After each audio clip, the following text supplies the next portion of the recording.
मंगल काव्य पर थोड़ी सी एक आध बात कर दूं मैं आपसे, एक आध थोड़ी सी बात कर दूंगा कि मंगल काव्य में मैंने 5 मंगल रखे हैं, 5 मंगल रखे हैं ये ना, सीता मंगल, जानकी मंगल, तुलसी मंगल, रुक्मिणी मंगल, पार्वती मंगल। ब्याहुलों की बात मैंने आपसे करी थी कि वो शिवरात्रि की रात को जो जागरण होता है उसमें शिव ब्याहुलो गाया जाता है, शिव पार्वती के विवाह की। लेकिन ये मंगल, ये 5 जो है ना वो अलग है। देखो इन मंगलों का संबंध भी, हालांकि बिरादरी यहाँ आ जाती है, बिरादरी का भी स्तर है तो लोक में ही है ना, लोक में तो सभी एक तरीके से हैं। तो कुछ बिरादरियाँ ऐसी हैं कि जिन बिरादरियों में जो पंडित है वो वेद पढ़, वो विवाह पढ़ने के लिए नहीं जाता है ना। तो वहाँ जो विवाह है ये मंत्र है एक तरीके से। ये जो 5 मंगल हैं, ये मंगल गाथाएं गाते हैं रात भर और वो शादी हो जाती है। इनका वही स्थान है जो पंडित के वेद मंत्र का है। और ये जो मंगल गाथाएं हैं ये विवाह की पूर्ति करती हैं और विवाह को बांध देती हैं। ये लोक जीवन में जब आप जैसे जैसे जाएंगे तो आपको ये लगेगा ये सारी गाथाएं प्रासंगिक हैं। हाँ, तुम प्रासंगिकता का प्रश्न कर रहे थे ना। अब जो दिल्ली में बैठे हो ना तब तक तो आपको सब कुछ अप्रासंगिक लगेगा, लेकिन जब दिल्ली से नीचे उतरोगे, भारतवर्ष में, भारतवर्ष बहुत बड़ा है, दिल्ली छोटी है, दिल्ली छोटी है ना, वो बड़ी साधन संपन्न और राजधानी है भाई। जब प्रजा में उतरोगे, जब जनता में उतरोगे, हालांकि प्रजा शब्द का प्रयोग में यहाँ मैं गलत कर गया, जनता का करना चाहिए था, वहां हमें लगेगा कि ये तो सारी जो गाथाएं हैं किस प्रकार से लोक जीवन में अनुसूत हैं, लोक जीवन में पुबी हुई हैं, पंचांग के साथ जुड़ गई हैं। जागरण, अच्छा अच्छा, कुछ अब यहाँ कारसदेव आ गया, एक सलरिया गाथा, परसुआ की गाथा आ गई। अब यहाँ मैं थोड़ी सी एक बात आपको बता दूं कि देखो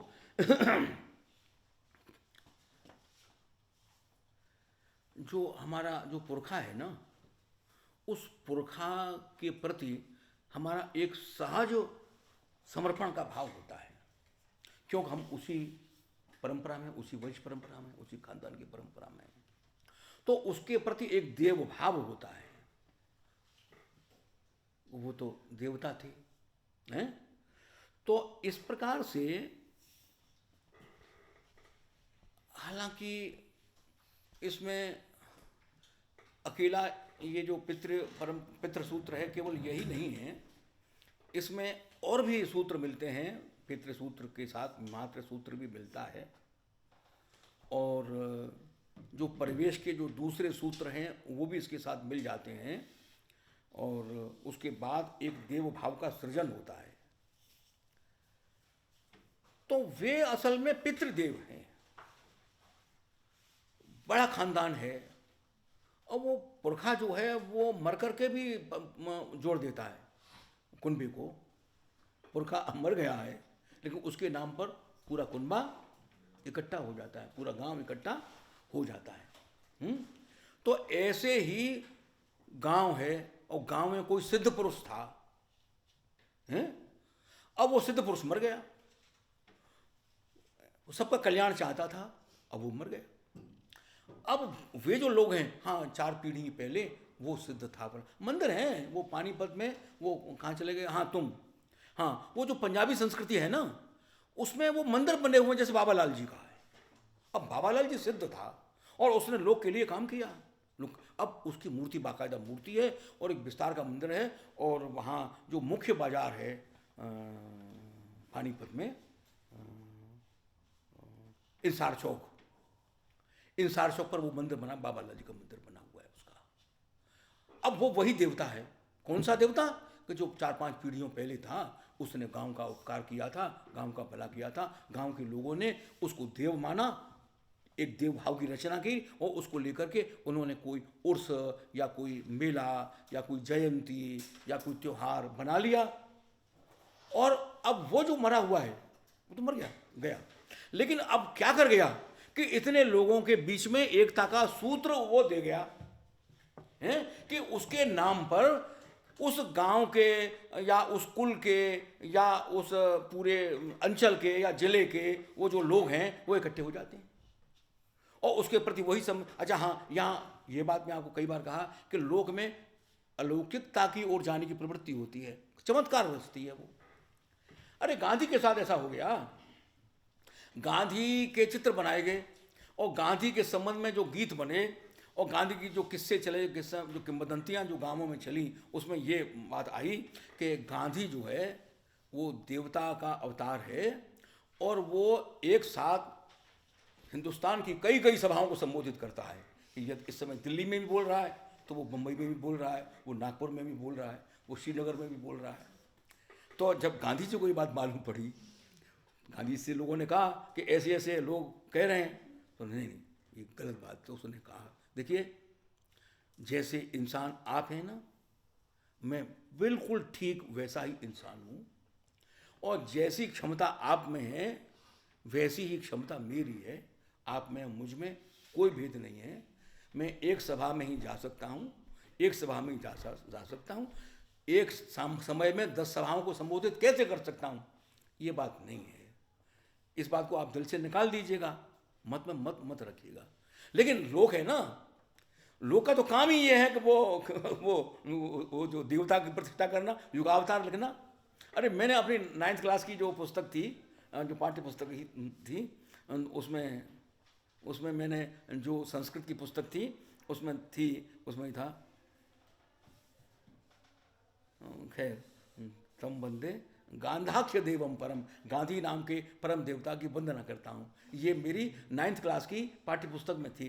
तो मैं उस पुस्तक को लेकर के पिताजी के पास बैठा, तो पिताजी ने कहा कि भाई ये इन्होंने जो लिखा है वो वास्तविक नहीं है, ऐसा नहीं, वो इंसान ही थे, महापुरुष थे, ये बात दूसरी है। लेकिन ये जो इन्होंने जो लिख दिया है ये थोड़ा सा दूसरी तरफ है। देखिए मैं न उसकी में जा रहा हूँ न उसमें जा रहा हूँ, केवल ये कहना है मेरा कि लोक जो है, लोकमानस अलोक का सृजन करता है, उसकी गति है अलौकिक की ओर, वो रहेगी, वो उसको आप नहीं मिटा सकते। गोरख के साथ जुड़ गया कि वो जो मरे हुए आदमी को जिंदा कर देता है। राजस्थान में एक बुलेट बाबा हैं? बुलेट बाबा, हाँ वहाँ बुलेट जिसके पास भी बुलेट खरीदते हैं, जो भी वो बुलेट बना करके उसे बोलते हैं।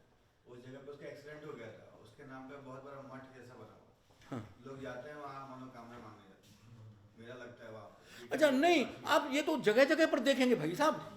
अरे मैं आश्चर्यचकित रह गया कि वो जो हम करनाल जाते हैं ना, तो करनाल के रास्ते में एक मधुबन नाम की जगह पड़ती है, तो वहाँ जो हर एक जो ड्राइवर है वो एक बार रुकता है और थोड़ा सा ठहरता है और वो उसके मन में ये बात बैठी हुई है कि यदि यहाँ हम बिना रुके चल रहे हैं तो एक्सीडेंट हो जाएगा। तो है ना, तो अब वहाँ इस प्रकार से, तो ये जो विश्वास है ना, ये प्रतिदिन पैदा होते हैं, प्रतिदिन मरते भी हैं, ऐसी कोई बात नहीं है। लेकिन ये इनका ये जो गति है, ये गति है लोकमानस की, ये जो गति होती है। तो मैंने आपसे आज पॉइंट्स तो बहुत थे, लेकिन अब समय भी इतना ही है, और जितने समय पर मैंने लोक गाथाओं से आपको परिचित कराया है। आज हमारा आखिरी दिन है। आप सभी के लिए बहुत बहुत धन्यवाद, बहुत बहुत आभार।